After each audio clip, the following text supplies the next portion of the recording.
Assalamualaikum warahmatullahi wabarakatuh. Nama saya Nimis Julitama dengan NIM I071901 dari kelas A kelompok 6A. Saya akan mempresentasikan hasil praktikum saya yaitu modul 4 yang berjudul Starting Motor. Pada percobaan kali ini kita akan melakukan dua analisa pada satu rangkaian, yaitu pertama analisa secara statis dan analisa secara dinamis. Mari mulai dengan analisa secara statis. Pada analisa statis motor starting ini kita bisa dapatkan arusnya itu pada suatu motor ini mengalami arus lonjakan sekitar 3,5 ampere. Bisa kita lihat tampilan grafik yang dihasilkan dari metode statis. Pada tegangannya ini akan mengalami peningkatan pada suatu titik dan akan cenderung stabil setelahnya.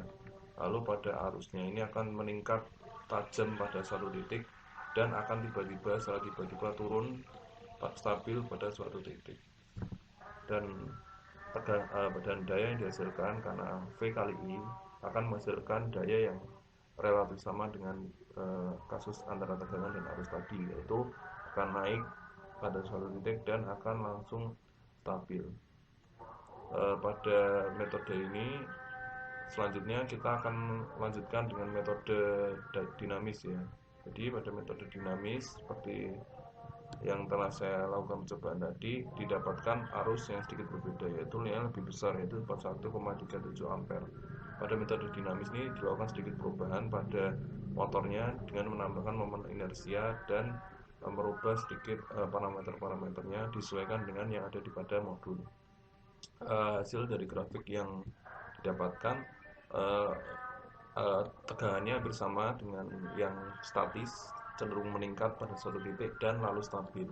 Lalu pada arus ini sedikit berbeda. Jika pada statis kita dapatkan arus yang tiba-tiba naik dan tiba-tiba turun stabil, sedangkan pada dinamis ini kita dapatkan grafik arus yang sama-sama meningkat, namun saat turun ini terjadi perubahan yang sedikit berbeda, yaitu ini akan cenderung turun dengan grafik yang tidak langsung turun, jadi dengan grafik yang cenderung berbentuk tidak linear, lalu akan rata pada suatu titik, dan akibatnya terjadi pada dayanya ini.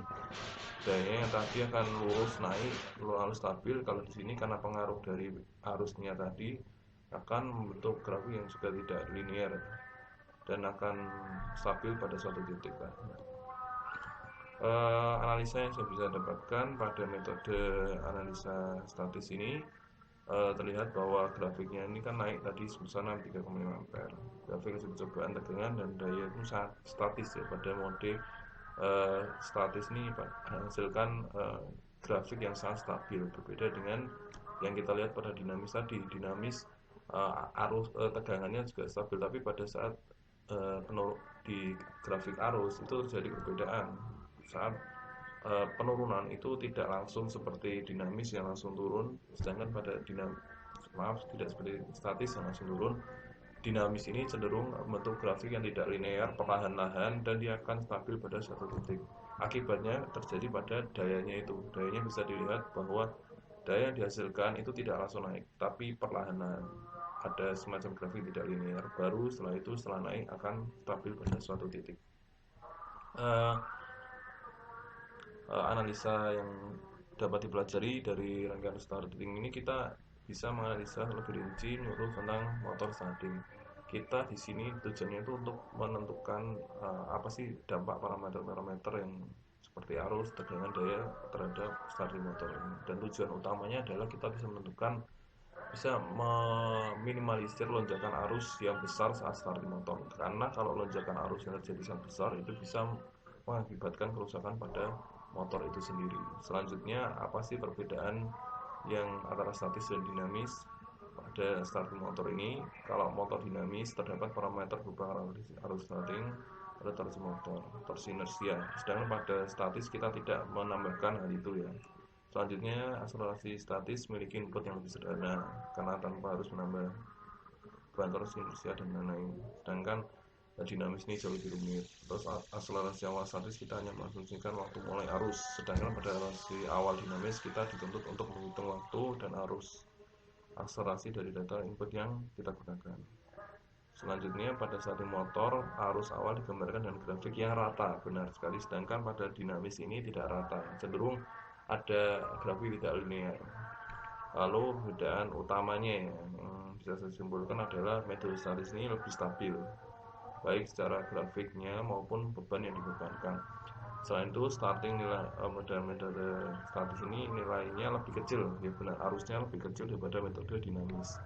Metode statis digunakan cocok untuk beban yang statis juga, sehingga kecepatan dan torsi mesinnya digunakan sangat stabil. Metode dinamis cocok digunakan untuk pembebanan yang sering berubah-ubah, sehingga motor dapat bekerja secara optimal dan dapat terukur secara lebih rinci. Sekian dari saya. Wassalamualaikum warahmatullahi wabarakatuh.